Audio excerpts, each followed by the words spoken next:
বাংলাদেশী কোন কোন অভিনেতা-অভিনেত্রীরা হিন্দি মুভি তথা বলিউড মুভি ইন্ডাস্ট্রিতে ডেবিউ করেছেন, কোন কোন মুভির মাধ্যমে ডেবিউ করেছেন, আসুন জানা যাক আমাদের এই ভিডিওর মাধ্যমে। প্রথমেই আসা যাক সুপারস্টার সাকিব খানের কাছে। তিনি তার আপকামিং মুভি দরদের মাধ্যমে ডেবিউ করতে যাচ্ছেন হিন্দি ফিল্ম ইন্ডাস্ট্রি।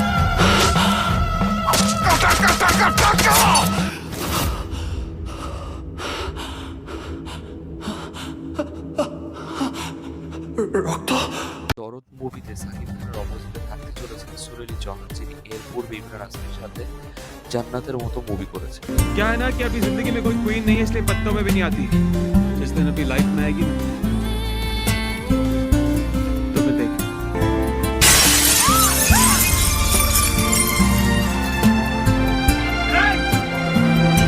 तुम्हारा नाम? अरे तुम्हारा नाम क्या है? सोया। अच्छा नाम है। এবং এই মুভির জন্য সাকিব খানকে দেখা গিয়েছে মুম্বাইতে একটি প্রেস ব্রিফিং করার জন্য।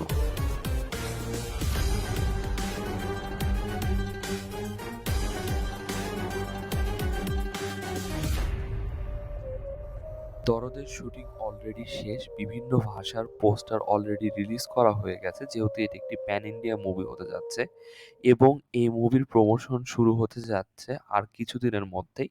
মুভিটি রিলিজ পেয়ে যাচ্ছে সেপ্টেম্বর মাসে। এরপর আসা যাক বাংলাদেশের অন্যতম গুণী অভিনেত্রী আজমেরী হক বাঁধনের কাছে। তার অভিনীত মুভি কান ফিল্ম ফেস্টিভ্যালে প্রচুর পরিমাণ জনপ্রিয়তা পাওয়ার কারণে তাকে बांग्ला हमारी मातृभाषा नहीं है, बांग्ला है हमारी माँ। But the new nation of Pakistan will have one national language, Urdu.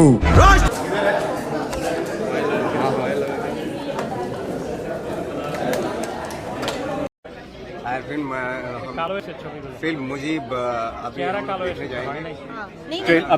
अभी ट्रेलर लॉन्च हुआ बस। अभी ट्रेलर लॉन्च होगा। मेरी बहुत बहुत शुभकामनाएं, और मुझे मालूम है कि आप बहुत कमाल के एक्टर हो और आपको से फिल्म मेरे लिए बहुत ही कीमती है ये, क्योंकि श्याम बेनेगल सर के साथ श्याम बेनेगल साहब की ये उन सारी फिल्मों में से एक बहुत कम ऐसी फिल्म है जिसमें मैं नहीं हूँ, और मुझे बड़ा अफसोस है कि मैं नहीं हूँ, क्योंकि ये बांग्ला में बनी है और मैं बहुत उम्मीद के साथ इसे देखने आया हूँ। মুজিবের ইন্টারন্যাশনালি হিন্দিতে রিলিজ পাওয়ার কারণে এই মুজিব মুভির পরিপ্রেক্ষিতে আরিফিন শুভকে সাইন করেছেন জুবলি ওয়েব সিরিজের ডিরেক্টর। बर्बादी के लिए स्टार बनाया, स्टार बनकर रहे। एक्टर बनने की कोशिश मत कर विनोद।